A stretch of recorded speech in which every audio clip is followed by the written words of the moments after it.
appreciate you mentioning this whole 19 acres as being a three-legged stool, or however you referenced it. Because when these projects were brought forth, there were only two legs to the project. There was a beach redevelopment project that was going to be paid for by $5 million from the county, and the proposal to redo the casino building for a price point certain of $6 million. At no time was there ever a discussion about the third leg or any infrastructure costs above and beyond the $11 million. And if there were, I would challenge staff or my colleagues up here to tell us when we openly talked about mega millions of dollars in infrastructure improvements above and beyond the $11 million. Number two, the assertion that these improvements to the land are something we should do as the property owners, I would disagree with that and draw the following analogy. If we had a piece, if any of us had a piece of land that was virgin, that was absolutely untapped and undeveloped, and we wanted to put any type of development on that piece of land, we as the owner of the property, the developer of the property, would have to bring electric and water and sewer. And if we wanted to put a parking lot, we put a parking lot on there. If we wanted lights, we put lights on there. And that would be in addition to the development of whatever we wanted to seek as an end product. All of those capital costs would be aggregated, and I as the owner, or you as the owner, or the developer, would pass those costs on to the end user, in this particular case, the tenants. Okay?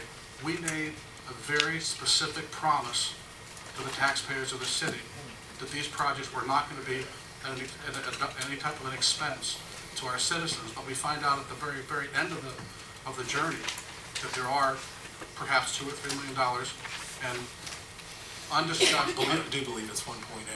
Well, it's 1.8 today. It was 2.5 before. You know, I'm not sure what it will be tomorrow. But the point is, I think we need to air this out. And I think we need to be very clear that we made representations to the public, that were used in large part to sell these projects and get the buy-in from the community.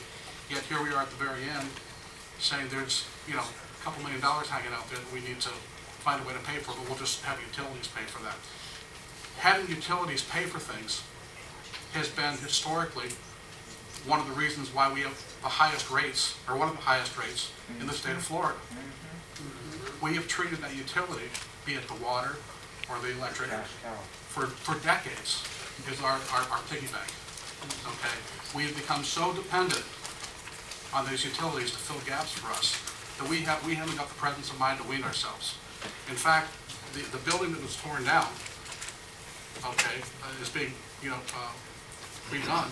That building was funded with utility-related money so many years ago, back in 1949. So we have a long history of using the utilities to pay for those types of things, and we have got to get away from that. Okay, we promised the folks one thing, yet we're delivering quite the other, and that is really the basis of my agenda item tonight. Commissioner McCoy? I think we need, perhaps, I see it a little bit differently, and I think the first thing that we need to do is keep our eye really on the ball. I think we all are aware that Lake Worth has had some pretty difficult times behind us, and we need to do some things that pull ourselves up by the bootstraps and make this a more desirable, more positive place. And I don't think there's anybody in this room who's gone up to look at the building or looked at the plans for the building who doesn't agree that getting this thing done and getting the beach doing around it, when it's done, with some lights on it, with the water running and the electric, whatever you need, is going to be a major asset for this community. We're going to see a little later on the agenda that we're already seeing, as we're a little further along the project, people are starting to come in and want to put businesses in that building. We thought at first we wouldn't be able to. People are starting to come out of the woodworks. I think the benefits to our community are so great that I think we should be very cautious about doing anything that slows down this project. And I think that's a big piece.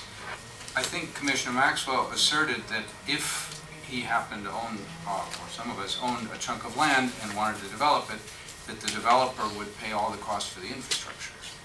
That is not the usual way of doing things. It's very typical for the utilities of a municipality to put up the cost of bringing in the infrastructure, and then in the rate structure you recover that over time.